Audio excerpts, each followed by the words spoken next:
जयंत चौधरी को मनाने की भाजपा की कोशिश नाकाम रही है। अब छोटे चौधरी विपक्षी दलों की बेंगलुरु बैठक में हिस्सा लेंगे।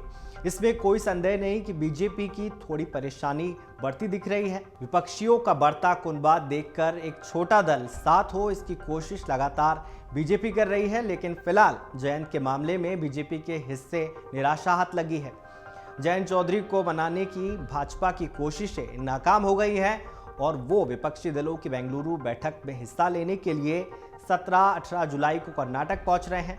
उत्तर प्रदेश पंचायत चुनाव में समाजवादी पार्टी और राष्ट्रीय लोकदल के बीच बढ़ती दूरियों के बीच भाजपा कोशिश कर रही थी कि छोटे चौधरी उसके पाले में आ जाए और पार्टी के मिशन 80 को सफल बनाने में अपना योगदान दे।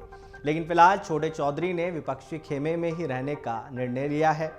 पहले समझिए भाजपा के लिए क्यों महत्वपूर्ण है छोटे दल विपक्षी दलों की एकता के बीच माना जा रहा है कि कुछ राज्यों में भाजपा को सीटों का नुकसान हो सकता है।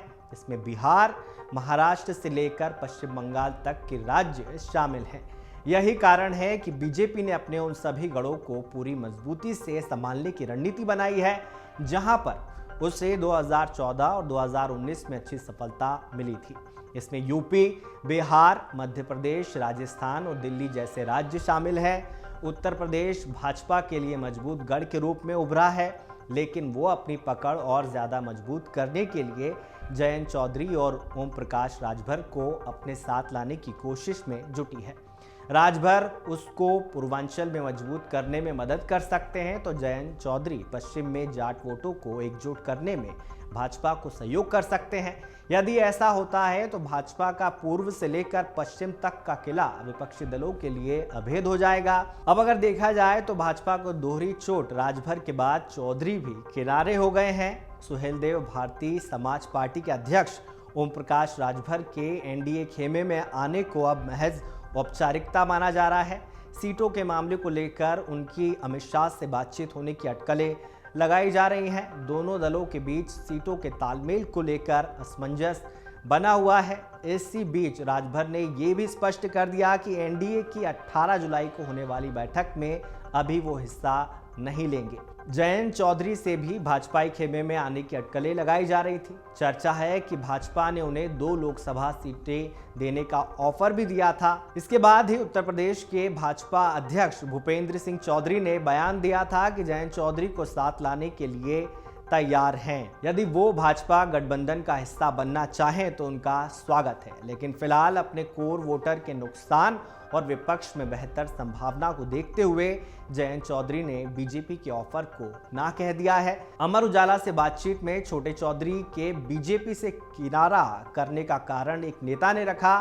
राष्ट्रीय लोक दल के एक नेता ने अमर उजाला को बताया कि उनकी पार्टी का बड़ा जनाधार जाटों और मुसलमानों के साथ आने के बाद बनता है।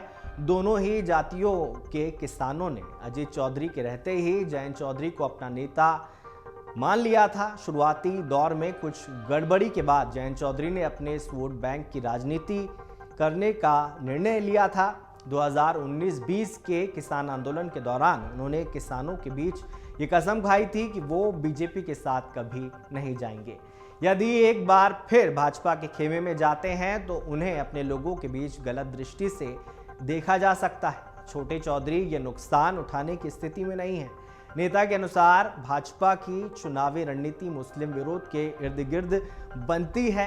उसने 2014 से लेकर 2022 तक इसी विरोध के दम पर उत्तर प्रदेश के पश्चिमी हिस्से के जाटों को अपने साथ लाने में कामयाबी पाई है।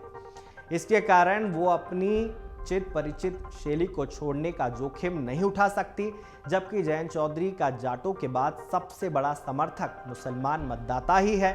यही कारण है कि जयंत चौधरी चाहकर भी बीजेपी के साथ नहीं जा सकेंगे। अमर उजाला अब आपके टीवी पर भी। अपने स्मार्ट टीवी पर YouTube पर सर्च करें अमर उजाला, चैनल सब्सक्राइब करें और देखें ताजा खबरें, वो भी HD क्वालिटी में। और हाँ, बेल आइकन दबाना ना भूलें ताकि हर खबर हो आपके घर।